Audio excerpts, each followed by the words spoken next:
Saúde mental. Estamos ganhando ou perdendo? O que você acha? Muito tem se falado de aumento de transtornos mentais, se fala bastante de depressão, transtornos de ansiedade. Entre as crianças se fala muito do TEA, do transtorno do espectro autista, aumentando e nos idosos. A demência de Alzheimer, a doença de Alzheimer também tem sido aumentada. Então, será que nós estamos adoecendo mais mentalmente ou estaríamos ganhando saúde mental ou perdendo a saúde mental? Vamos tratar desse tema aqui nessa aula. Eu sou Moacir Toledo, sou médico de família e psiquiatra e estou deixando aqui as minhas redes sociais para você seguir e vamos para a minha tela para a gente se apoiar nos slides e verificar se afinal a gente vai conseguir dizer se saúde mental nós estamos ganhando ou perdendo e principalmente o que nós podemos fazer para ganhar mais saúde e adoecer menos, Então, aqui, os slides estão fora de posição, começando, Está aqui a minha apresentação, tenho que falar dos meus conflitos de interesse, ou seja, minhas fontes de remuneração, que é a Universidade Federal do Mato Grosso, onde eu sou professor efetivo, e o consultório médico particular. Tem algumas rendas também, às vezes, de perícia médica judicial, e professor convidado na pós-graduação da Unifacip. Seguindo aqui a sequência dos slides, nós vamos pensar no nosso objetivo geral e os objetivos específicos para chegar no geral. No geral, será entender se os transtornos mentais estão aumentando na população ou se estão diminuindo. E objetivos específicos, nós vamos tentar entender a evolução histórica da assistência médica quanto aos transtornos mentais e, no geral, conhecer a história das doenças mentais, entender a teoria da causa dos transtornos mentais, conhecer os transtornos mentais mais badalados, ou seja, depressão, fibromialgia, ansiedade, síndrome de burnout, déficit de atenção e hiperatividade da infância, deficiência intelectual, transtorno do espectro autista, TOD, transtorno desafiador opositor, o transtorno de conduta nas crianças, que é um transtorno que antecede ao transtorno de personalidade antissocial, que a gente só pode fazer aos 18 anos, e os fatores que levaram ao aumento dos transtornos psiquiátricos ou dos diagnósticos. Até agora nós não sabemos se então, os transtornos estariam aumentando na realidade ou se seriam os diagnósticos que estariam aumentando. Então, os transtornos mentais e as nossas percepções históricas. Atualmente vivemos uma explosão de diagnósticos psiquiátricos, mas existe um aumento real ou algum interesse em considerar patológica as pessoas diferentes ou excêntricas, além daquelas com queixas e exames normais, ou considerar patológica aquelas pessoas menos produtivas? O que será? Aí nós temos a superespecialização da medicina. O que é isso? É o médico que é ortopedista, mas é ortopedista só da coluna, só do joelho. É o médico psiquiatra que só atende criança, o outro só atende idosos. Essa é a superespecialização da medicina, foi criando uma instrumentação diagnóstica de equipamentos, e isso foi distanciando o médico do paciente. Então isso distanciou a relação médico-paciente, direcionando as pessoas lúcidas, mas com queixas subclínicas e ou sofrimentos emotivos para o psiquiatra. Porque mais antigamente o psiquiatra tratava somente dos transtornos mentais mais graves, esquizofrenia, doença bipolar, mas agora toda a gama de pacientes um pouco deprimidos, um pouco ansiosos, ou aqueles com queixas, mas que o médico faz exames e não consegue documentar lesões típicas para uma doença física, e se julga hoje que essa pessoa sofre de transtorno de ansiedade, de hipocondria, de somatização, e já é encaminhada ao psiquiatra. Visualizaremos como a ignorância e os interesses financeiros das indústrias acabam com a humanização da medicina, fazendo médicos e pacientes vítima desse sistema financeiro que visa vendas de medicações e de equipamentos médicos diagnósticos. Assim, se o médico passa a trabalhar com métodos de diagnóstico, ele não tem mais obrigação com a melhora do paciente, e sim fazer os exames, apresentar os resultados e dizer: não tem nada, é coisa da sua cabeça, ou está aqui o diagnóstico, vai para o teu médico tratar. Aqui é um exemplo de falta de acabar com a humanização da medicina. A própria Unimed fazendo suas propagandas em cima de aeronaves e ambulâncias, UTI móveis, em cima de equipamentos de última geração, e não valorizando o médico, a figura do médico cooperado, que estaria imbuído de prestar uma assistência boa para atrair novos beneficiários e assim está sempre crescendo a cooperativa. Mas mesmo uma cooperativa de médicos, ela faz a sua propaganda valorizando os equipamentos e não o material humano. Os transtornos mentais. Como é que se diz que algo é um transtorno mental? Ele tem que cumprir esses requisitos aí. Tem que ter sinais e sintomas catalogados na CID, na Classificação Internacional de Doenças, ou no DSM, que é o Manual Diagnóstico Estatístico da Psiquiatria Norte-Americana. Estes mesmos sinais e sintomas têm que causar sofrimento e ou prejuízo para o próprio paciente ou para os conviventes dele, porque às vezes o paciente não tem percepção da doença dele, não são causados por uma condição médica geral ou substância, ou seja, estes sintomas, eles não podem estar sendo causados por uso de uma substância, por exemplo, álcool, drogas ou alguma medicação até, e não pode ser por uma condição médica geral, ou seja, o sujeito está com uma doença de tireoide, hipotireoidismo, faz sintomas deprimidos. O diagnóstico não vai ser depressão recorrente, vai ser uma depressão secundária ao quadro de hipotireoidismo. Provavelmente antidepressivo vai ter muito pouca ação nisso, o que vai tratar essa depressão vai ser compensar a tireoide se suplementando o hormônio tireoidiano.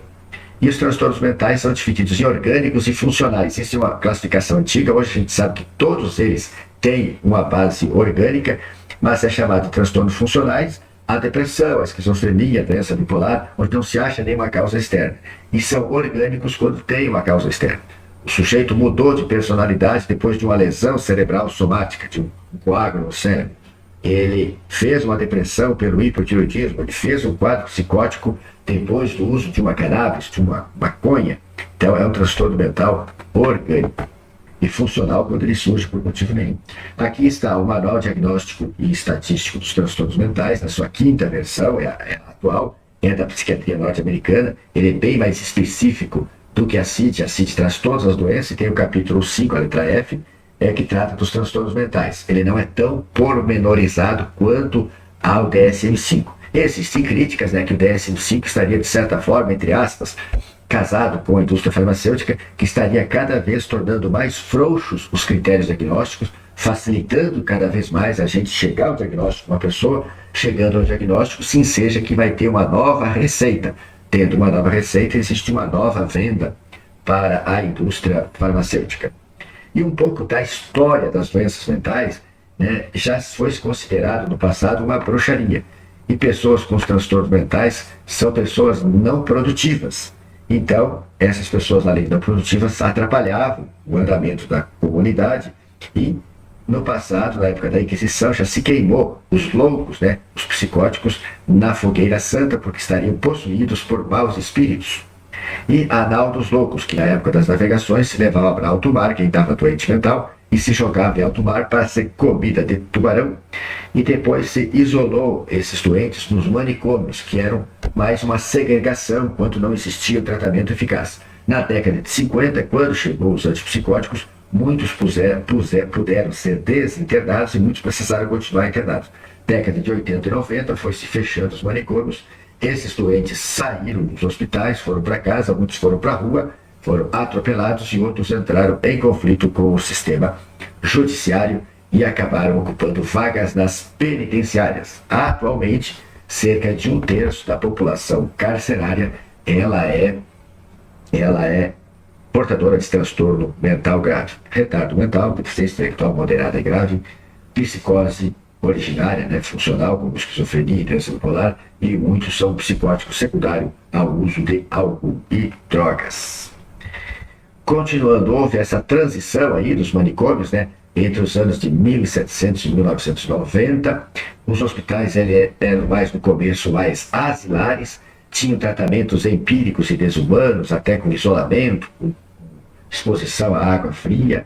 Depois teve um tratamento muito eficaz, mas mal conduzido, que foi a eletroconvulsoterapia. Se produzia convulsões, que são descargas cerebrais generalizadas, que levam à perda da consciência e à contração tônico-clônica. Inicialmente se fazia com uma medicação chamada cardiolipina, depois se fazia com injeções de insulina, se provocava uma hipoglicemia até o paciente convulsionar. Convulsionava, se fazia glicose, o paciente recuperava a consciência, e depois com a energia elétrica, uma pequena corrente elétrica induzida na têmpora, o paciente faz uma crise convulsiva, ele não tem consciência da crise, não vê a crise, mas ele fica com as dores musculares depois. Por isso, hoje se modificou a eletroconvulsoterapia, é feita com anestesia geral, o paciente recebe relaxante muscular e é minimizado qualquer risco. Tem presença de anestesista e psiquiatra na sala e é um tratamento muito eficaz para as psicoses e para a depressão grave, com melhora muito superior aos medicamentos. Na década de 50, com a chegada dos antipsicóticos, muitos pacientes puderam sair desses hospitais asilares e voltar à vida funcional, voltar para casa, mas a luta antimanicomial na década de 90 foi fechando os hospitais psiquiátricos, esses pacientes voltaram para a rua, voltaram para casa, como falei já anteriormente. E o psiquiatra, nessa época aqui, era conhecido como médico de loucos, porque o psiquiatra geralmente trabalhava no hospital psiquiátrico, cuidando destes pacientes. E toda a gama de pacientes que hoje, atualmente, nós recebemos, entre ansiosos e deprimidos, estavam mais a cargo dos seus médicos clínicos, que ficavam acompanhando e investigando essas queixas, aconselhando e tranquilizando que nada físico estava acontecendo, que o quadro era emotivo. Aqui a imagem típica de hospital psiquiátrico, com pacientes provavelmente moradoras do hospital, bem cronificadas, ficando no pátio, sem nada de conforto, com tudo muito jogado, uma assistência precária. Penso que não devia ser fechado, devia ser melhorada essa assistência, porque na rua essas pessoas não encontraram melhores benesses do que aí dentro. Atualmente, o Manual Diagnóstico Estatístico Americano vem catalogando todo tipo de comportamento como patológico. Todo não, né? Mas vem crescendo cada vez mais a classificação de comportamentos como patológicos.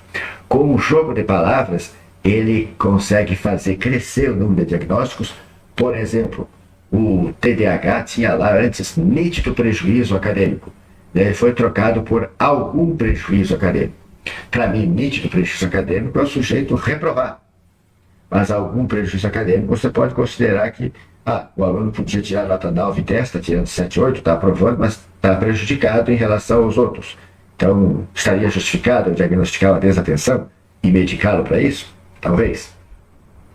Os tratamentos são baseados nos psicofármacos. A psiquiatria está muito, muito baseada nos psicofármacos, esquecendo das medidas gerais, das medidas do estilo de vida, controle do estresse, etc. E a superespecialização da medicina levou o paciente a ser fatiado em vários órgãos, várias partes do corpo, e os equipamentos diagnósticos são vendidos para o médico como uma forma de melhorar os honorários médicos, melhorar os ganhos. Mas, no fim, eu digo que o médico acaba vítima disso também, porque ele acaba trabalhando, pedindo exame para muita gente, realizando muito exame, para pagar esses equipamentos diagnósticos. E quando ele termina de pagar 100 prestações daquilo ali, o equipamento está obsoleto e ele é incentivado pelo vendedor a comprar um outro mais moderno, porque o médico mais novo que chegou na cidade já comprou um equipamento, às vezes, mais atualizado do que o médico que era referência ali daquela cidade até então. E o psiquiatra passou a ser o médico dos neuróticos. Por quê? Antes, o médico ouvia esses pacientes ansiosos e deprimidos, examinava-os, fazia até algum exame, mas como o médico não ganhava tanto dinheiro com honorários de equipamentos diagnósticos, ele marcava uma nova consulta para reaconselhar esse paciente e retranquilizar. Agora não, a consulta virou um ganho muito pequeno com a chegada dos convênios e o médico trata de fazer todos os exames dos equipamentos diagnósticos e encaminha para o psiquiatra. Não achei úlcera, não achei sangramento, não achei tumor, não achei câncer, não achei nenhuma doença física, vai conversar com o psiquiatra. Então, o psiquiatra hoje atende muito mais os transtornos neuróticos que eram antes dos equipamentos médicos chegarem aos consultórios, eram pacientes que estavam sendo ouvidos, aconselhados e tranquilizados por seus clínicos e cirurgiões. Então, essa é a tônica de ter muitos equipamentos médicos, é o que é valorizado, e com isso cada vez mais as pessoas vão valorizando os exames complementares, os exames de imagem, e vai se desvalorizando a consulta médica. E o médico, para ganhar dinheiro contra o convênio, a consulta é pequena, ele pede bastante exame, de preferência exames que ele faça na clínica dele, nos equipamentos dele, ou também se suspeita que existam esquemas onde o médico encaminha. para uma clínica de imagem, muitos exames, e combine de receber uma porcentagem daqueles exames como devolutivo. E as doenças do século, que se fala muito de adoecimentos atualmente. Os pacientes que ganham diagnóstico de depressão ou então de síndrome de Burnout, que é o esgotamento relacionado ao ambiente de trabalho, pacientes deprimidos com fibromialgia, pacientes deprimidos também com síndrome do intestino irritável, mulheres iniciando depressão só na quinta ou sexta década de vida, lá os 40 ou 50 anos de vida, e crianças com autismo e TDAH. Antes aumentava muito as crianças com autismo, agora tem aumentado com autismo. Antes era com TDAH, agora muito mais com autismo. Então, história de exames e indústria de exames e receitas. Então, não é incomum, principalmente no ambiente pericial de perícia médica para afastamento do trabalho, a gente receber essas sacolinha aqui do supermercado, com várias e várias medicações psicotrópicas e as sacoladas de exame que às vezes perfazem 5 quilos de exames feitos, tudo dentro dos valores de referência, e o paciente está ali na tua frente, acabado, obeso, ruim, está sem trabalhar, sem produzir, falando até em se matar, mas os exames estão todos normais e ele tem uma sacolada de antidepressivos. Já recebi pacientes tomando 11 psicotrópicos diferentes e nada de melhor. Então, parece uma indústria de exames e medicação, e venda de medicação. Então, quanto à depressão e síndrome de Burnout, que se juntam muito e se confundem, a teoria da depressão seria que seria uma deficiência de serotonina entre os neurônios. Entre um neurônio e o outro, tem se comunicando com serotonina, eles trazem a sensação de bem-estar, satisfação, saciedade, felicidade. E a teoria diz, é teoria porque não conseguiu se comprovar, que haveria uma deficiência de serotonina cerebral. E os antidepressivos, a grande maioria deles, são os inibidores seletivos da recaptação de serotonina, ou seja, a serotonina vai ser segregada de um neurônio para o outro, vai ser secretada de um neurônio para o outro, e vai ser obrigada a ficar na fenda sináptica, impressionando o neurônio seguinte.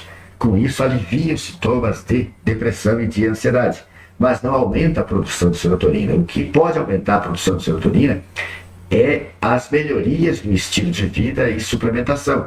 A gente dar os insumos para o corpo poder fazer mais serotonina e a gente tirar o componente inflamatório do corpo, inflamação essa de baixo grau, para que se produza mais serotonina. Aqui é um trabalho que saiu a 20 de julho de 2022, dizendo que o enorme esforço de pesquisa baseado na hipótese de serotonina não produziu evidências convincentes de uma base bioquímica para a depressão, isto é, consistente com a pesquisa sobre muitos outros biomarcadores. Sugerimos que é hora de reconhecer que a teoria serotoninérgica da depressão não é empiricamente fundamentada. Ou seja, eles disseram aqui, com essa grande revisão sistemática, que não conseguiu se comprovar que exista essa deficiência de serotonina. E fica muito mais forte a teoria, então, de que as doenças crônicas, como a depressão, a obesidade, todas são produzidas pelo estado de inflamação crônica de baixo grau, inflamação crônica subclínica, que não chega a fazer sintomas. Vamos aqui ainda com a depressão e síndrome de Burnout. O que se faz na medicina mais convencionalmente é oferecer terapia para esses pacientes, afastamento do trabalho e antidepressivos. E historicamente a gente vê muito poucos pacientes melhorarem bem disso. Geralmente o afastamento se prolonga, os benefícios com a medicação são pequenos e o paciente não consegue dar continuidade. Em si, vai de ladeira abaixo.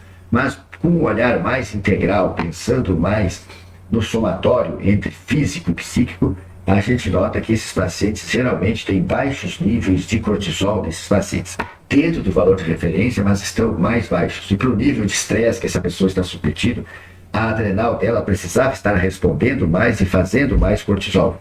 Daí a gente faz reposição hormonal, o cortisol bioidêntico, a gente orienta a obediência ao ciclo circadiano, ou seja, dormir cedo e no escuro e acordar cedo, fazer atividade física de preferência resistida, ou seja, musculação, fazer a suplementação nutracêutica para o paciente ter todos os nutrientes, para ter o seu funcionamento celular mais adequado, em perfeita homeostase, e uma dieta não inflamatória, se retirando os itens inflamatórios, veremos adiante, e o manejo do estresse que pode vir através da psicoterapia, lazer, estudar para crescer, alguma religiosidade, né? Isso que tudo em conjunto tem melhores resultados que os antidepressivos. Porém, não tem nenhuma indústria forte para cada um desses aqui, para isso ficar conhecido, e a gente continua com um apelo muito grande pelos antidepressivos ainda.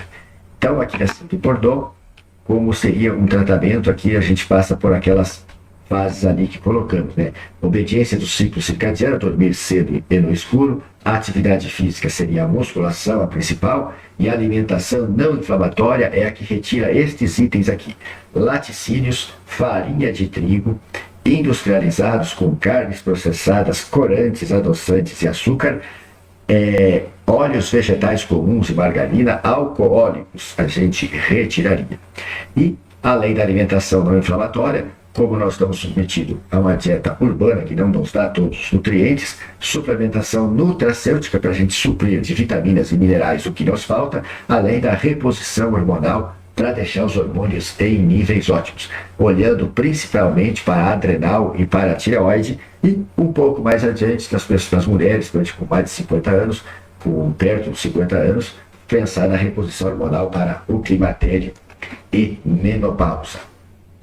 A alimentação não inflamatória, a gente precisa detalhar aqui por que ela é inflamatória. O intestino é nosso maior contato com o mundo externo, né? O que o médico chama de uso externo, que passa de creme, e o que toma de oral. O uso interno é só o que é feito intramuscular ou intravenoso. Então, é uma barreira de contato com o mundo externo. Tá? O alimento se relaciona ali. E ela é uma barreira permeável. Tudo que a gente come depois de digerido, ele entra para o nosso corpo através do enterócito, através da célula, da primeira barreira de enterócitos ali, nas velocidades intestinais. Não é entre as células. Mas o intestino, quando ele é inflamado pela agressão do glúten, que é do trigo, a caseína do leite, os corantes e conservantes, o açúcar, o álcool, as gorduras trans e o ômega 6 dos óleos vegetais comuns, e pela disbiose produzida pelo consumo desses corantes e conservantes, ele de permeável se torna hiperpermeável. Isso é o problema, porque aí ele permite a absorção de tetrapeptídeos. 4 aminoácidos juntos já formam uma proteína estranha ao corpo, que o nosso sistema imune vai reconhecer como não próprio e vai produzir uma reação imune inflamatória. Essa reação imune inflamatória se torna sistêmica, ou seja, viaja pelo corpo, ataca nossas glândulas, como a tireoide. Vocês devem conhecer bastante pessoas que tomam T3, né, tomam T4, né, tiroxina, para suplementar os hormônios da tireoide que está deficitária. É uma tireoide que já sofreu inflamação, tireoidite de Hashimoto, geralmente por reação autoimune reação imune desenvolvida a partir dessa entrada de proteínas não digeridas através do epitélio intestinal disbiótico e hiperpermeável. E atacando as glândulas, depois vai atacar a barreira hematoencefálica, que também é fechada e também se torna hiperpermeável, e conteúdo inflamatório vai chegar ao cérebro e vai fazer neuroinflamação. A neuroinflamação no cerebral, na criança, vai gerar, olha só, sintomas de desatenção, hiperatividade, impulsividade e irritabilidade do TOD.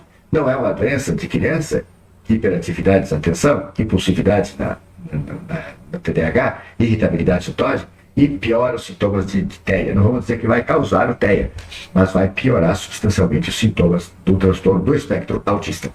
E no adulto, essa neuroinflamação vai produzir sintomas de depressão e ansiedade, e se essa inflamação for um pouco mais grave, vai fazer até psicose, da doença bipolar e da esquizofrenia. Agora, com o advento da pandemia de Covid, eu consegui observar alguns casos de pessoas que não tinham histórico de transtorno mental e que sobreviveram à enfermaria de Covid quando internaram por falta de ar e saíram com um quadro psicótico. E todos foram pacientes que a gente tratou com quadro psicótico, voltaram ali com 2, 3 meses depois não voltaram mais. Provavelmente porque ficou bom.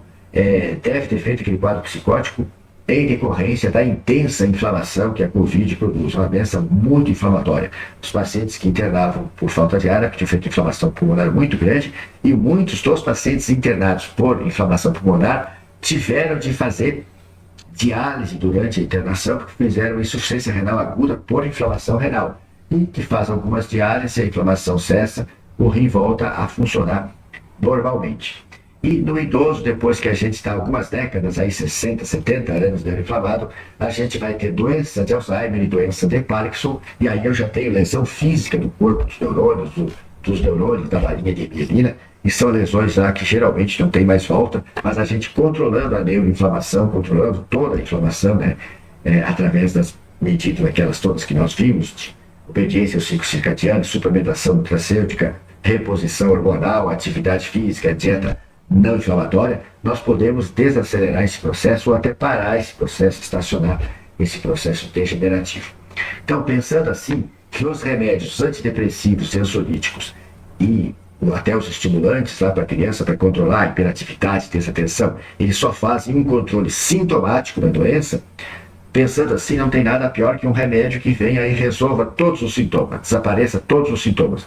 Que assim as pessoas não vão fazer as melhorias no estilo de vida e o processo fisiopatológico e inflamatório crônico vai continuar e a pessoa vai ser surpreendida aqui, ó, quando está aposentada, aí com seus 65, 70 anos, vai ser surpreendida com o Alzheimer chegando, vai ficar disfuncional e vai se tornar alheia ao que está acontecendo e dependente de cuidado dos familiares. Aqui nós vamos passar mais detalhes sobre a alimentação não inflamatória, que é uma alimentação que é para ser livre de laticínios, do leite, não por causa da lactose, mas por causa da caseína. A gente deve trocar por bebida vegetal. Melhor falar bebida vegetal do que leite vegetal. Pode-se fazer em casa com aveia, castanha de caju, com arroz, e existe pronto também no supermercado para comprar. E a gente pode usar whey protein concentrado. Para quem gosta muito de leite, existe um até que é sabor leite em pó ou baunilha, que pode ficar um pouco doce. E aí a gente pode comprar whey egg, né, que é o whey, que é da proteína do soro do leite, mais proteína do ovo natural, que é esse não tem adoçamento, né? Misturando os dois fica mais palatável.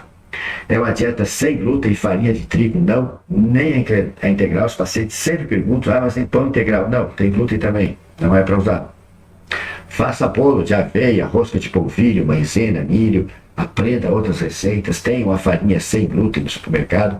E o uso de farinhas para as pessoas, eu digo, é só para tirar o glúten. Mas quem tiver problema com obesidade ou com diabetes, é melhor pensar assim, não existe mais farinha no mundo. Abandone a ideia de comer qualquer coisa de farinha, porque o diabético tipo 2 é um desbalanço entre a capacidade daquela pessoa manejar a glicose e a quantidade de amido que ela come. Quando o diabético se convencer que ele não precisa de amido para viver, e ele for comer mais folhosos e carne, ele vai ver que cessa a necessidade de tomar remédio para diabetes e melhora o sintoma dele, e melhora a vida dele, melhora o controle glicêmico dele.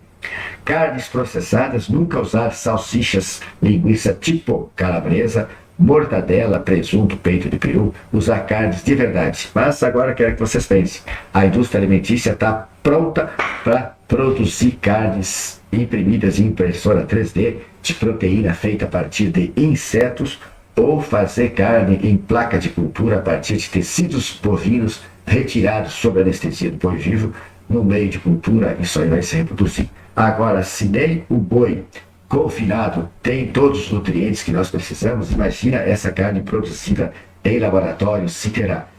Espero que vocês já tenham entendido que o ovo caipira, a galinha caipira, o boi de pasto, a fruta silvestre lá, ela tem muito mais nutrientes do que os produzidos em grande escala na nossa agropecuária de pontas. Então, inclusive, eu suspeito que os chamados veganos é uma criação da indústria alimentícia para surgir uma propaganda em favor dos animais e contra as pessoas que matam os animais para comer, para a população aceitar melhor essa ideia que nós vamos ter de comer carne no futuro, feitas em impressoras 3D, com proteínas de uma maçaroca de insetos que foi amassado, colocado corante para parecer carne e aditivos, saborizadores, sabor carne, para enganar o nosso paladar. Óleos vegetais e margarina é óleo vegetal, nunca devemos usar. A gente usa manteiga, banha suína, azeite de oliva, óleo de coco. Os açúcares, eu boto açúcares porque é para a gente lembrar que é o açúcar refinado, o cristal, o mascavo, o demerara, tudo. Não, a gente não precisa usar alcoólicos e adoçantes também não precisa usar. A gente pode adoçar as coisas com banana bem madura. Banana madura pode pôr na geladeira, deixar que fique preta a casca. Dentro ela vai dar boa. É especial para adoçar um bolo, um pão. Uva passa também consegue. Você bate o liquidificador junto com a massa, vai adoçar. E se você não está adaptado ainda a comer totalmente sem açúcar, um pouquinho de açúcar mascavo enquanto você está indo se adaptando a adoçante de stevia, xilitol. Enquanto você não se adapta a ficar no zero açúcar, vamos lá, tente usar essa estratégia de retirar aos poucos. Continuando ainda com a síndrome de Burnout, depressão, falar da suplementação hormonal nutracêutica. Os hormônios a cargo do médico, ele vai olhar para a tireoide, para a adrenal e para a glândula pineal, para a reprodução de melatonina. Isso precisa de prescrição médica para fazer, mas todo mundo pode indicar e todo mundo pode usar os suplementos essenciais que estão listados aqui em amarelo, esses 5 ômega 3, para quem precisa dar para as crianças. Tem peixinhos com sabor cereja, menta, laranja, e que eles podem chamar de para-remédio. Magnésio, para a criança tem um sachê de 33 gramas que você bota num litro d'água, deixa guardado, todo dia você pega 50 ml e bota no suco do dia para a criança tomar. Iodo igual para a criança, você pode usar uma gotinha, para o adulto 2 gotas. Iodo você sabe que tem suplementação através do sal, mas é uma suplementação mínima suficiente para você não fazer pósteo, a gente precisa mais. Então, tem até um iodo igual 2% para criança, mas acho que não carece fazer o diferente para dar 2 gotas, só dar uma gota desse. Caiu 2 gotas hoje, fico 2 dias sem dar. Melatonina, 2 gotas ao deitar, vai dar 0,42 miligramas. E vitamina D, 4.000 unidades para uma criança escolar, tá? É uma dose perfeitamente factível, 10.000 uma dose para um adulto. E a criança, enquanto mama, a mãe é que deve tomar, que ela vai transferir essa vitamina D. E o ferro é conforme os exames, né? Hemograma e ferritina. Muitas e muitas, muitas crianças precisam de reposição de ferro e às vezes vão precisar também de B12, tamanha é a dificuldade de ter uma carne de qualidade na nossa alimentação. E aí, depressão, fibromialgia e síndrome do intestino irritável, né? Essas doenças estão juntas porque a fibromialgia a gente enxerga como sendo um estado de inflamação subclínica crônica, nem tão subclínica assim, porque o paciente já tem dor. Só a gente não tem meios de documentar isso nos exames complementares. E a síndrome do intestino irritável é o paciente que tem queixas intestinais, mas ele não tem doença de Crohn, ele não tem colite ulcerativa, não tem lesões documentadas, mas ele tem as queixas. E esses pacientes também podem melhorar demais com as mesmas medidas que nós vimos anteriormente. Então, inflamação subclínica crônica é a suspeita que seja o mecanismo dessas doenças.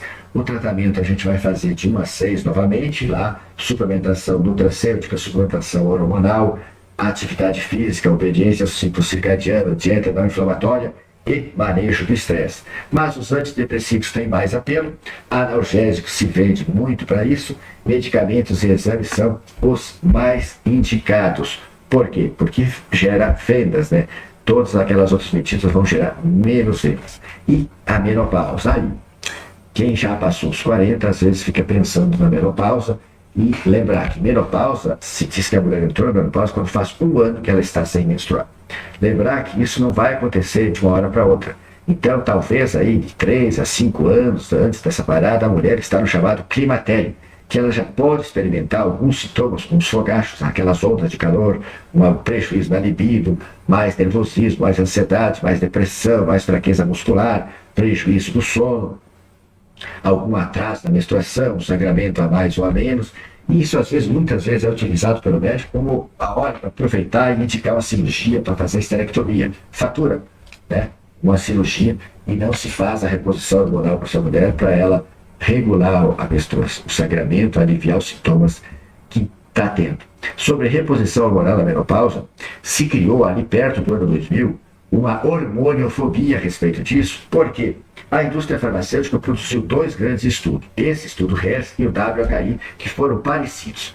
Esses estudos visavam verificar se o uso de estrogênios conjugados de éguas realmente trazia benefício cardiovascular, benefício contra a osteoporose e se ele, por acaso, não aumentava a incidência de câncer nas mulheres.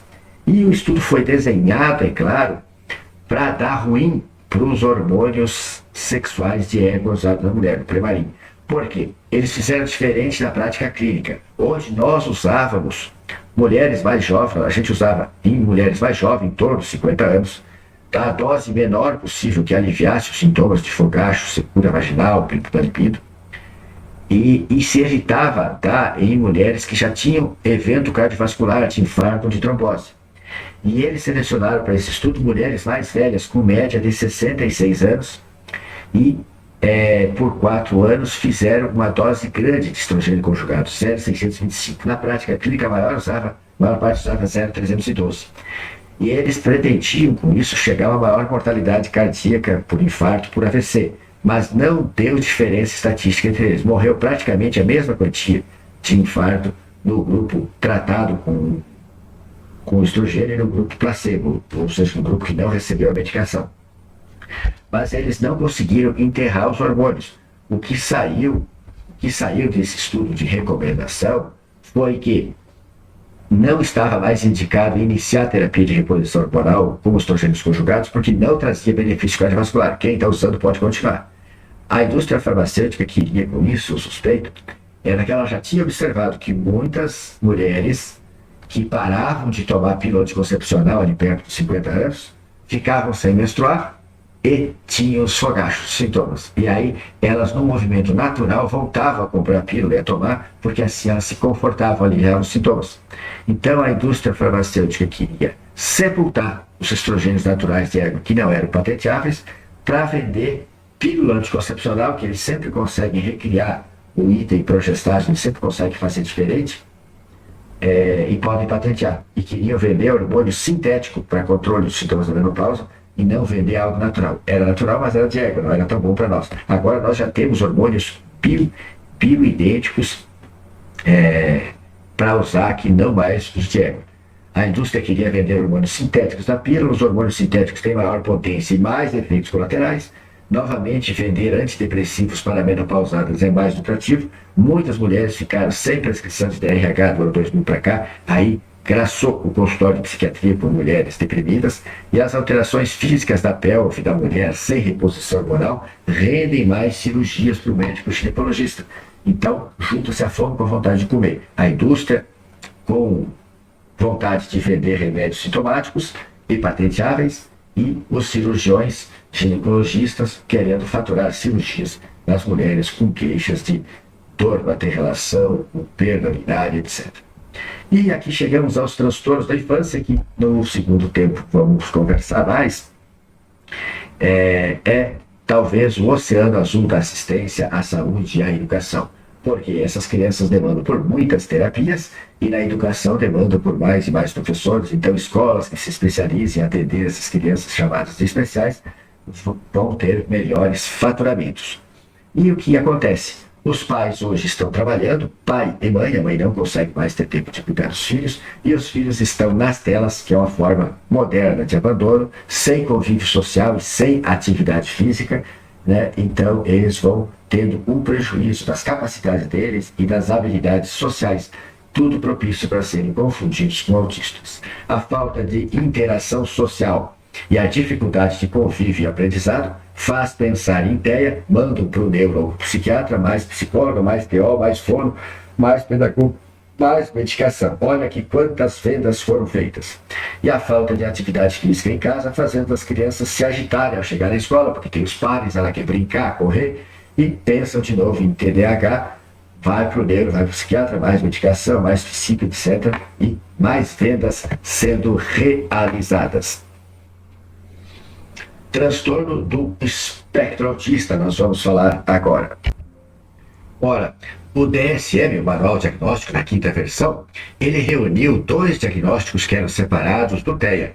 O transtorno autístico mais grave, que tem os 3 componentes diagnóstico: prejuízo de comunicação, indiferença afetiva e padrão excêntrico restrito de interesses, com o transtorno de Asperger, que tinha 2 componentes: prejuízo socioafetivo e prejuízo de padrão restrito de interesse, mas que se comunicavam. Isso aumentaria cerca de 2, 3 vezes, ou até mais, porque o Asperger devia ter mais, tudo que é menos grave tem mais, geralmente tem mais número. Então aumentaria 2, 3 vezes. Mas nós tínhamos no DSM-3 e 4, no DSM-4, cerca de 4 a 5 crianças para cada 10 mil crianças. Eu pus na fonte aqui. Mas agora, alguns autores apontam para uma criança em cada 54, isso é quase 2%. Por que aumentou tanto? Se só juntar esses dois diagnósticos num só, geraria um aumento, porque um está somando com o outro. Mas aumentou cerca de 20 vezes. Por que aumentou tanto? Eu vou deixar que o Dr. Allen Frances responda. Ele é um psiquiatra norte-americano que participou das edições do DSM até a quinta edição, e ele fala muito desse arrependimento de ter participado dessa classificação frouxa e imprecisa que propiciou esse erro diagnóstico tão comum atualmente, né? Então, esse livro aqui, Diagnóstico Psiquiátrico, respondendo às mudanças do DSM-5, Dr. Allen Frances e o aumento do TEA. Então, nesse livro, ele aponta para as razões do aumento dos diagnósticos do TEA. E é isso mesmo, ele fala que é aumento dos diagnósticos, não aumento do TEA. A reunião de 2 diagnósticos no TEA é uma razão. Segunda razão seria o maior conhecimento, isso que nós estamos fazendo aqui hoje, estudando. Quando as pessoas trazem para o conhecimento, é possível fazer o diagnóstico. Se o médico não conhece aquele diagnóstico, ele passa por cima e não vai fazer o diagnóstico. O TEA tem um menor estigma do que as outras doenças psiquiátricas da infância, então tem um apelo social muito grande na internet, né?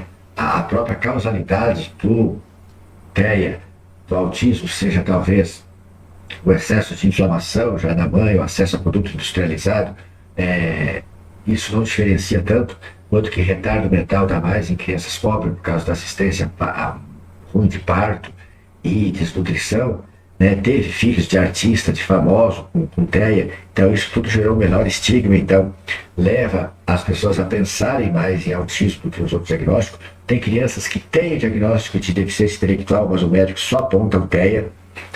A classificação frouxa e imprecisa do DSM, ele aponta como uma causa. A legislação, os legisladores, vereadores, deputados, prefeitos, foram fazendo legislações que trazem benefícios e recursos específicos para o TEA, apontando o TEA na lei. E isso leva as pessoas a pedirem para o médico botar esse diagnóstico no papel para conseguir obter as terapias, conseguir obter aquela vaga, etc. e tal. E os interesses econômicos das policlínicas. Esse aqui eu deixei com asterisco, porque ele não aponta. Como ele faz livro para vender para profissionais de saúde, ele tem que ser polido, ele não pode botar isso no livro dele. Então ele fala que o médico é compelido pelos familiares a pôr TEA no laudo para as famílias poderem obter esses recursos que o legislador pediu. Mas eu consigo perceber que há profissionais médicos que têm na sua clínica o TO, o fonoaudiólogo, a psicóloga, a psicopedagoga, e ele toca no papel esse diagnóstico e fala: para fazer o diagnóstico, para conferir o diagnóstico, tem que passar pelas terapias com os profissionais. E os profissionais vão lá todos e corroboram que é TEA, e no final ele diz que é TEA, e assim a família se vê obrigada a transferir os cuidados e a educação do filho para os terapeutas. E eu recebo pedido, às vezes, das pessoas pedindo para dar um laudo dizendo que ele tem que fazer TO, psicólogo, psicopedagoga, segunda, terça, quarta, quinta e sexta. Ou seja, todos os dias. Quando é que essa criança vai brincar? Quando é que vai estar com a família? E para vocês não dizerem que eu estou mentindo, isso eu notava na minha prática clínica, que chegava muita criança que não tinha nenhum critério para TEA, mas vinha com o diagnóstico de TEA. E eu não conseguia entender aquilo. As pessoas estavam sendo enganadas por uma policlínica, a diagnóstico era TEA. Então ele diz, era 1% da população, aumentou 20 vezes, chegando a ter mais de 1% da população, está em 2%. Né? Razões para a epidemia. Então aqui, aumento da consciência, maior conhecimento, redução do estigma, diagnóstico frouxo do DSM, e é pré-requisito para ter acesso a benefícios escolares extras. E não é só benefícios escolares, tem benefício pecuniário de previdência, tem benefício de vaga em estacionamento, tem benefício de menor expediente para algumas classes trabalhadoras que a mãe pode para poder ficar mais com o filho. Então, a estabilidade diagnóstica, sobre a estabilidade diagnóstica, o TEA serve para dar nome a uma condição persistente e constante, ou seja, imutável. Devido ao seu diagnóstico frouxo, metade das crianças que foram classificadas como autistas está superando o problema, superando, entre aspas, que a criança se tornou funcional, produtiva, estudou, se formou e está trabalhando, está rendendo. Esse superando está entre aspas porque não, ele está querendo dizer que não era TEA, foi só classificada como TEA, mas não era TEA. Se fosse TEA, ia continuar deficitária. Não é impossível desaparecer todos os sintomas de TEA. Você pode melhorar a condição daquela pessoa, que ela estava num grau, veio para um grau mais leve, mas não curar o TEA. Estamos ganhando ou perdendo? Chegou a hora de responder, né? Então, vocês tendo visto que os casos todos lá de depressão, fibromialgia, intestino irritável, né? Será que são depressão ou são deficiências nutricionais e hormonais que estão acontecendo? Todas aquelas pessoas que são encaminhadas por somatização, será que é depressão, ansiedade mesmo ou são outras deficiências? Todas as crianças classificadas como TEA, será que é TEA mesmo? Ou as crianças estão sendo mal conduzidas, mal orientadas? Ou às vezes estão desnutridas. Então, a resposta é muito complexa, né? A resposta depende da interpretação de cada um de vocês. Se você é uma pessoa que confia no sistema que está aí, vai crer que estamos perdendo a saúde mental, nós estamos ficando mais doentes, estamos todos doentes, e aceitarão os diagnósticos e aceitarão tomar remédio, cegamente. Agora, se vocês ousam pensar e criticar a ciência, ficarão com dúvidas e irão estudar. Porque se você tem dúvida e quer criticar alguma coisa, você vai ter que estudar. E se você é cético e convicto na tua certeza, vai ter certeza talvez de que tudo é armação da indústria farmacêutica junto com os médicos dizer que as pessoas têm transtorno mental para vender remédio, porque transtorno mental não existe. Eu encontro pessoas que acreditam muito no sistema e acreditam mesmo que as pessoas estão adoecendo e adoecendo. E é muito frequente isso em pessoas que vendem serviço, que vendem curso, são muito frequentes. Aí o autismo está aumentando, está aumentando, está aumentando. Você vai olhar, o cara vende curso para profissionais de saúde tratar de autismo, vende curso para mães cuidar dos seus filhos autistas. E aí ele favorece, ele aumenta isso. E existe aqueles que não estão lá nem cá. Tudo que vem, querem estudar, querem ver como é que é, querem se certificar, né? Tem mais cautela. Não tem que acreditar em tudo que é científico, não tem que acreditar em tudo que é empírico. Você tem que ver os dois lados. E existem os céticos que não acreditam que existe a doença mental, que é tudo uma teoria da conspiração, que é tudo para vender remédio para as pessoas. Também acho que não é assim. Tem remédio que funciona, é bom, tem remédio que não serve de nada, só dá efeito colateral. Mas a gente vê as pessoas bem, tem uma questão que existe doença mental.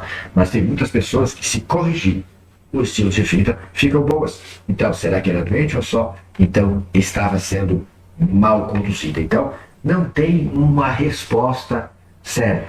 Agora, eu quero que vocês pensem se o modo de tratar bem convencional, aquele de consulta rapidão, receita de 1, 2, 3 remédio, vai fazer psicoterapia e toma aqui teu atestado, se isso é realmente tratamento. Ou tem que olhar para a vida da pessoa, ver se ela convive bem com as pessoas de casa, ver se ela come bem, se ela dorme bem, se ela tem um projeto de vida, se ela está fazendo aquele ciclo de estudar, crescer, trabalhar, descansar, estudar, crescer, trabalhar, descansar.